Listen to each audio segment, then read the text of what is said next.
devo dirti sinceramente che sono più ottimista oggi. Non la vedo così bene per l'agricoltura invece chimico-industriale, non capisco come possa continuarsi quel sistema che veramente distrugge il territorio e poi produce un cibo che non ha valore nutrizionale. Welcome back to the Deep Seed. Today's episode is one of my favorites ever recorded. We are in Sicily, one of the most beautiful places in the world, but also a place that carries a heavy history because historically the mafia has had a very strong influence on the region and in particular on agriculture. My guest today is Massimiliano Solano. He's the co-founder and president of a farming cooperative called Val di Bella. Together with a group of farmers here in the region, they decided to unite together against the mafia and create their own food system. They are proving that even in one of the most difficult possible contexts, farming can be democratic, it can be social, it can be organic and regenerative. This episode was made in partnership with Soil Capital. I am your host, Raphael, and this is the Deep Seed Podcast.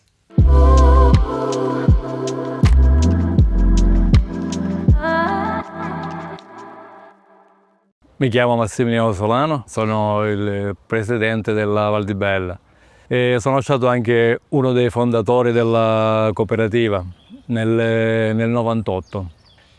La cooperativa è nata da un incontro.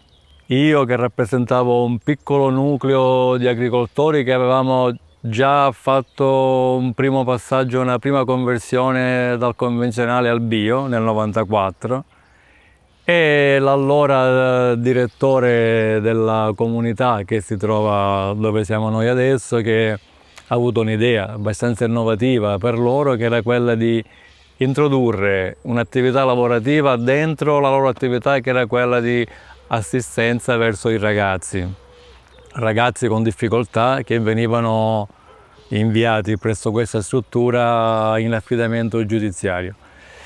E da questo incontro noi io e il mio gruppo abbiamo proposto di realizzare una cantina per fare il vino.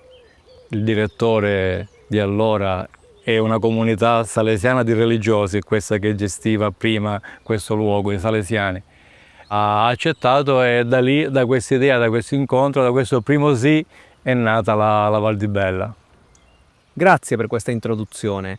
In questa conversazione parleremo della storia di Val di Bella e del suo ruolo nell'agricoltura biologica e rigenerativa in Sicilia. Ma prima dei dettagli vorrei chiedere qualcosa di più profondo. Cos'è davvero Val di Bella e cosa significa per te, per questa comunità e per la Sicilia?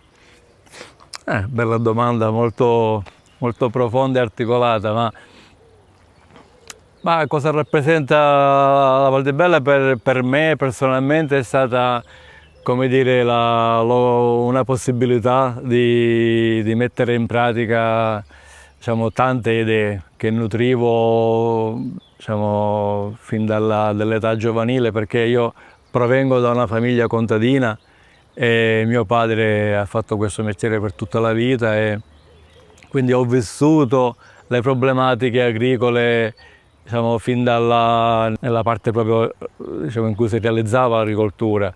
Quindi conoscendo bene queste difficoltà ho visto in Val di Bella fin da subito la possibilità un po' di riscatto, un po' di evoluzione, di uscita fuori da questi problemi, di emancipazione dell'agricoltura. E quindi l'idea di base era quella di dare un contributo a noi stessi agricoltori, io e altri miei amici che facevano questo mestiere, ma dare un contributo anche al territorio e intraprendere una via che desse più soddisfazione in quel caso pensavamo a noi agricoltori che ci sentivamo molto sfruttati dal sistema commerciale. Quindi questa è stata la molla veramente iniziale che ci ha spinto a andare avanti su questa strada. E a poco poi le idee si sono evolute e abbiamo fatto tante altre esperienze, per cui abbiamo messo a punto tanti aspetti nella cooperativa, l'abbiamo arricchita di tanti altri elementi che oggi ne fanno parte e che oggi la caratterizzano. E quindi la cooperativa, oltre quindi a favorire un'emancipazione dal sistema, diciamo, agricolo che vigeva allora, che vige tuttora e che tuttora per la maggioranza funziona ancora così. Quindi la cooperativa rappresenta una via di uscita, una possibilità all'agricoltura di essere più libera e più autodeterminata. Questo ci consente oggi, diciamo, di poter in gran parte fare a meno anche di seguire le logiche del mercato. Oggi in Val di Bella molti dei prezzi dei prodotti li determiniamo noi stessi. Quindi in qualche modo l'idea di base è: l'agricoltura può pensare a se stessa, l'agricoltura può risolvere i problemi che deve affrontare giornalmente. Non occorre che questo aiuto, questo supporto venga necessariamente dall'esterno. Questo atteggiamento che l'agricoltura in genere ha, non soltanto qua da noi, ma lo noto in tante altre parti, diciamo, è un atteggiamento che la pone in difficoltà, la pone sempre in aspettativa che dall'esterno arrivi un aiuto, ma che in realtà non arriva mai, arriva semplicemente un controllo, un indirizzamento verso delle direzioni che sono più in linea con interessi di elementi esterni all'agricoltura. Quindi pensare a se stessi significa promuovere un'agricoltura che abbia un senso, un'agricoltura basata sui principi che noi stessi condividiamo e che vogliamo condividere, diciamo, con l'altro interlocutore privilegiato del sistema agricolo, oltre al produttore e il consumatore finale. Tutto il resto, diciamo, è un sistema, diciamo, intermedio che per noi è un sistema di servizio, ma che non deve prendere il sopravvento nella filiera e quindi determinare gli indirizzi, diciamo, le scelte dell'agricoltura stessa. Come è iniziato tutto? Può raccontarci la storia delle origini di Val di Bella e le motivazioni dietro? Ritengo che, diciamo, il contesto in cui è nata la Val di Bella non sia granché differente dal contesto attuale. Cioè l'impostazione agricola di base è più o meno simile a quella di allora. Per me, per la mia esperienza, l'agricoltura di allora era un sistema che era totalmente controllato da elementi esterni. Vedevo l'agricoltore, vedevo mio padre stesso, che non aveva nessun elemento di controllo, non controllavamo né cosa coltivare. Quindi la scelta veniva da altre parti e veniva suggerita una tipologia di varietà, di sementi, di specie da coltivare. E non controllava l'agricoltura il mercato, perché subiva il prezzo, diciamo, di mercato, doveva necessariamente, per forza di cose, diciamo, relazionarsi per il prodotto, per la vendita a un sistema commerciale che c'era, che era molto più forte del singolo agricoltore.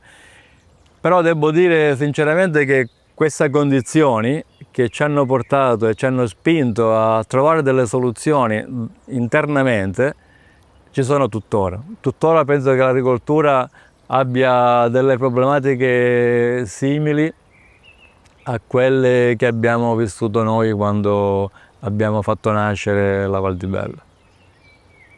Val di Bella è nata in una regione dove l'agricoltura è stata a lungo legata alla mafia. Com'è stato andare contro questo sistema? Quanto è stato difficile all'inizio e cosa vi ha permesso di resistere e andare avanti? Noi ci troviamo in un'area, diciamo, l'area storica di origine forse della mafia, cioè la parte a maggiore intensità mafiosa è proprio quest'area in cui ci troviamo noi. I paesi qua vicino, Palermo, Corleone, non sono distanti da qua. Quindi questo fenomeno noi ci siamo cresciuti dentro. La mafia è un sistema molto complesso, è un sistema, diciamo, molto più prima, che ha invaso e controllato completamente ogni aspetto sociale della vita della società, e quindi le attività, le imprese, l'agricoltura stessa era, diciamo, sottoposta a questo sistema. e ci sono stati anni in passato in cui veramente era un fenomeno che controllava più o meno ogni cosa. Sulla mafia, appunto, ritengo che comunque non sia un problema prettamente del luogo, diciamo, della Sicilia in sé, perché la mafia è stato uno strumento, ha una logica che va oltre quella regionale, nazionale, ma va oltre i confini nazionali. È stato uno strumento in mano ad altri sistemi che l'hanno utilizzata, è stata definita come una seconda polizia, cioè come una polizia occulta. Era un qualcosa che obbediva, non era, diciamo, la testa di un sistema la mafia, non era la mafia a pensare cosa fare, la mafia eseguiva. Quindi al di sopra della mafia ci sono altri sistemi, altre strutture che l'hanno utilizzata per condizionare, diciamo, la vita sociale, la vita politica e la vita imprenditoriale, diciamo, di un'area.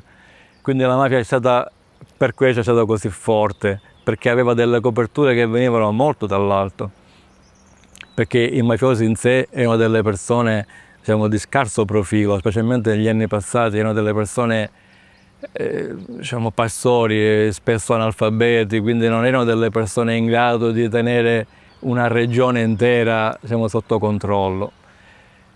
Quindi noi ci siamo dovuti confrontare con questo sistema e per la nostra esperienza riteniamo che la cosa intanto da fare è non avere a che fare col sistema mafioso, cercare di completamente svolgere la propria attività lontano da questo sistema e non avvicinarsi mai, dichiarando apertamente di essere distanti da questo sistema, perché la mafia non aggredisce, crea le condizioni affinché le persone abbiano bisogno e spontaneamente vadano a chiedere supporto alla mafia. Quindi la cosa principalmente da fare è non chiedere mai supporto alla mafia e stare totalmente lontano da questo sistema, e noi abbiamo scelto anche di dichiararlo, in modo tale che anche altri possano vedere che è possibile creare una società, un'attività, un'agricoltura priva da collegamenti mafiosi. Infatti noi nei nostri prodotti mettiamo un bollino che Val di Bella è contro la mafia. Un bollino che rappresenta il nostro legame con un'associazione che si chiama Dio Pizzo, che lotta, diciamo, contro il racket, che lotta contro il sistema della mafia, per un'economia libera dalla mafia. Quindi noi lo vogliamo dichiarare e comunicare a quante più persone possibile, in modo tale che tutti abbiano il coraggio, la forza di intraprendere una via libera dalla mafia. Prima hai detto che Val di Bella è una cooperativa. Perché pensi che questo modello funzioni così bene per l'agricoltura e cosa lo rende diverso da altri modi di organizzare le aziende agricole? Per la nostra attività, per l'attività agricola, pensiamo che la forma della cooperativa sia uno strumento che si addice molto all'attività agricola. L'attività agricola è tutto sommato, secondo me, un'attività prettamente sociale, perché l'agricoltura ha a che fare con, diciamo, con la produzione del cibo, quindi il cibo è l'alimento per tutti, quindi per la società, e quindi ha un forte impatto sociale. L'agricoltura è anche gestione di pezzetti di ambiente, pezzetti di pianeta Terra in sostanza, per cui l'agricoltura ha una grande responsabilità anche in tal senso. E poi l'agricoltura gestisce le persone, l'agricoltura crea lavoro, è fatta da persone, da agricoltori, da operai, da lavoratori, quindi anche sotto questo aspetto ha un forte, diciamo, impatto sociale. Quindi l'agricoltura è proprio un sistema di grande impatto sociale e per questo, secondo noi, la forma che si addice meglio a gestire dei meccanismi di impatto sociale è proprio la cooperativa. È un sistema democratico se vissuta pienamente secondo i principi indicati nello statuto, quindi è un sistema democratico dove appunto le scelte sono partecipate e condivise.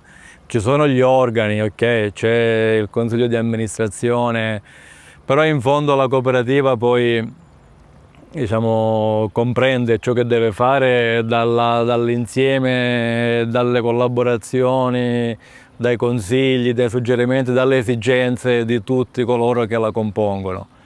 Quindi oggi Val di Bella è circa composta da 30 persone che ci lavorano nei vari ruoli. Noi abbiamo adottato un sistema in cui non ci sono differenze sostanziali, ruoli differenti ma trattamenti uguali. Non abbiamo differenze di trattamento, anche in termini economico.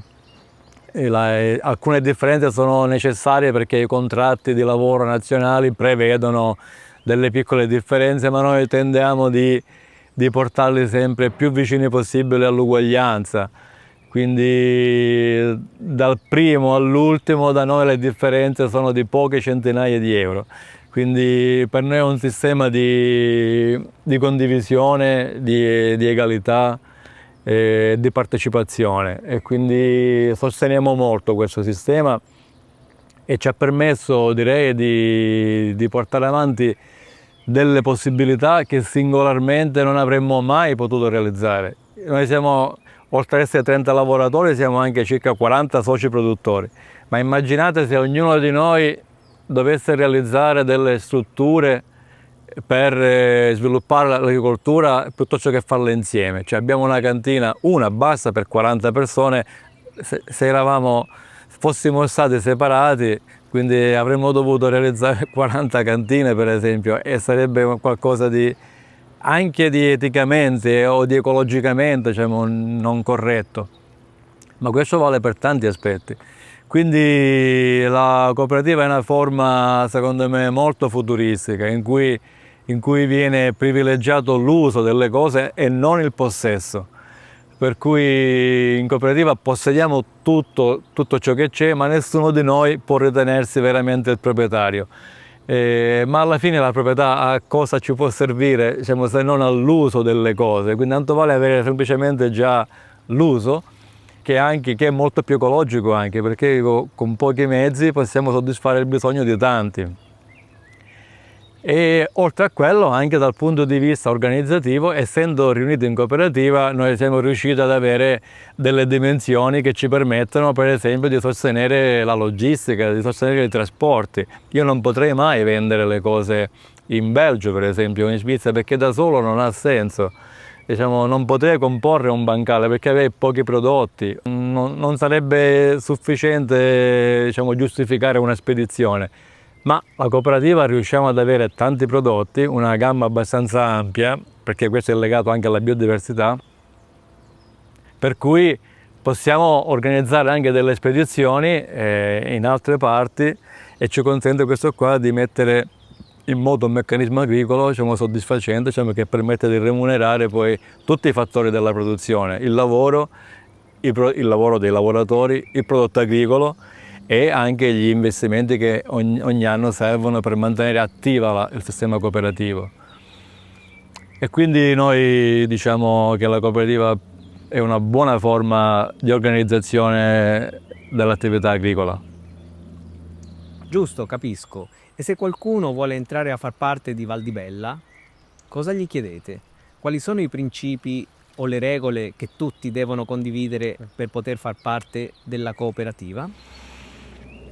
Sì, fondamentalmente la cooperativa, noi non chiediamo particolari, diciamo, caratteristiche ai nostri soci produttori. Ai lavoratori chiediamo soltanto di condividere i principi stessi che noi stiamo portando avanti, e quindi di essere tutti partecipi, sentirsi responsabili, essere partecipi, condividere un'impostazione e un trattamento economico simile con tutti gli altri, non pretendere dei privilegi anche se magari uno ha una professionalità particolare o ha una formazione scolastica particolare.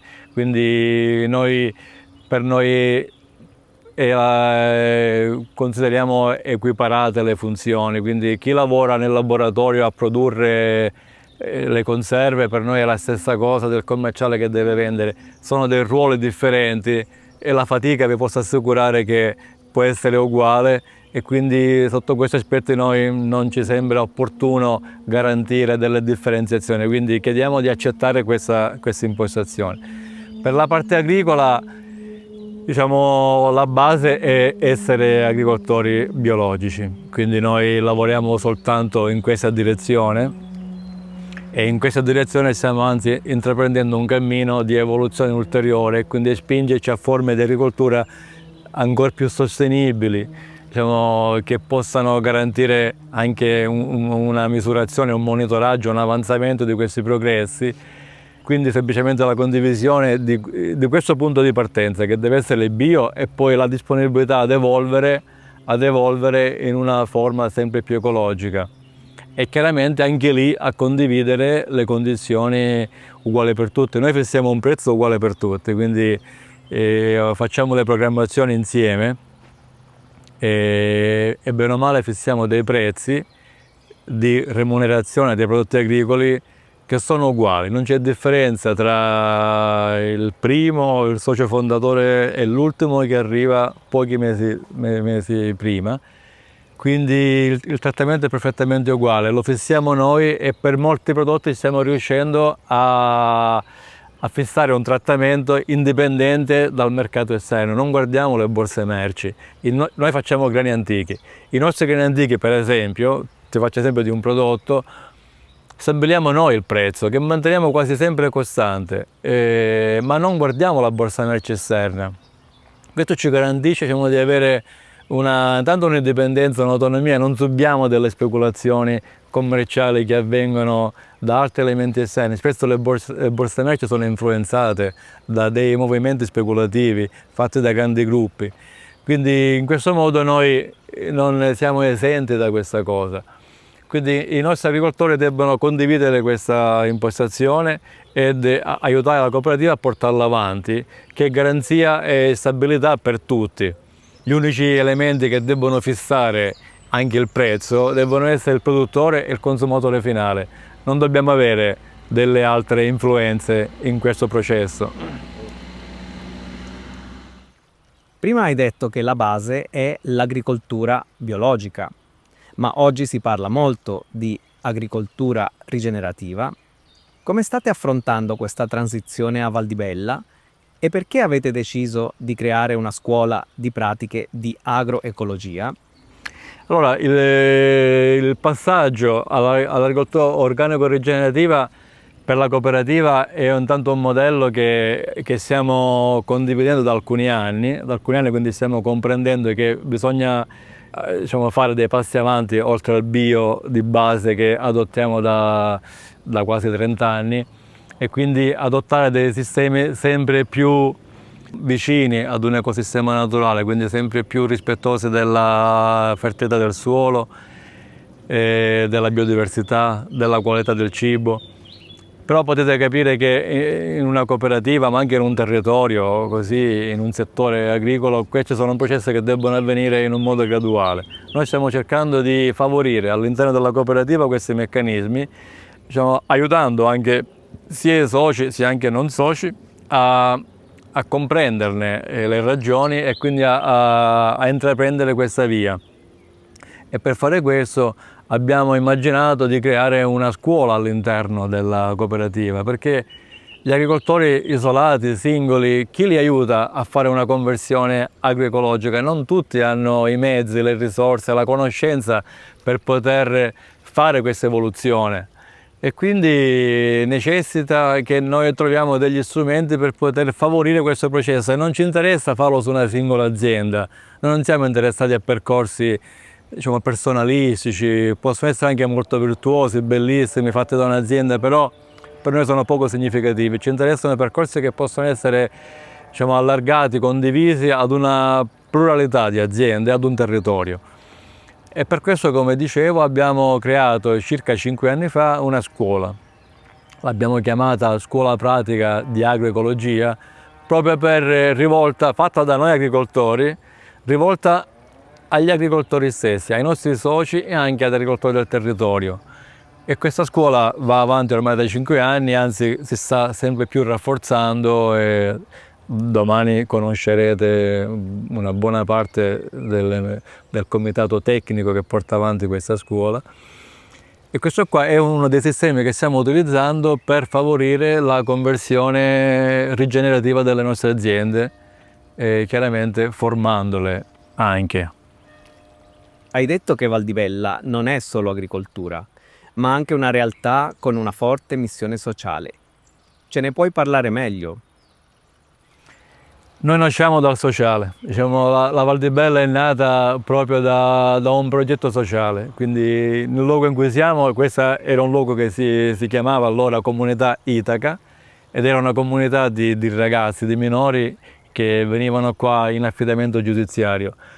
E quindi noi siamo nati per favorire questo processo, diciamo, la vita di questi giovani, il loro reinserimento lavorativo. Quindi Val di Bella ha nel suo DNA originario l'attenzione verso il mondo sociale.